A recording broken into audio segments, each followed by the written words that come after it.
Hej og velkommen til Søndagsnyhederne. Klokken er 18.30. Mange unge føler pres på, når der både skal være plads til det sociale liv og deres skolegang.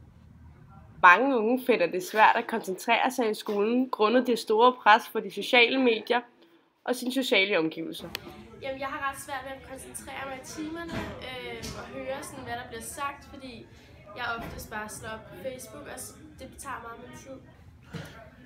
Jeg synes, det er rigtig svært at følge med i skolen, samtidig med, at man også har der er socialt pres på hele tiden, og der er alt for mange lektier, og man er stresset.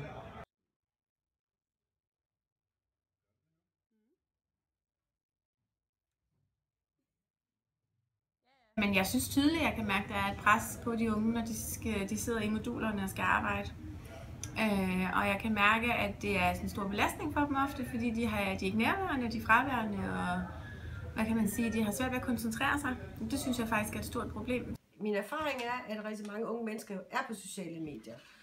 Om det er fordi, de er presset, fordi der er nogen, der sidder og venter på, at der kommer et svar på en date, på et møde eller et eller andet. Det ved jeg ikke, om det er simpelthen fordi, de ikke kan lade være. Det der med, at... men der er nok noget med, at der er sådan en forventningspres fra... I har et forventningspres på hinanden, om at I forventer svar med det samme. Ikke? Jeg kan da se, at det er vigtigt for en elev at besvare en sms, lige så snart den popper op. Og når jeg spørger, jamen, kan du ikke lige vente til der er pause? Nej, fordi det kan jeg. Og så begynder de simpelthen at sidre og ryste og få abstinenser næsten, hvis jeg tager telefonerne fra dem. Ikke?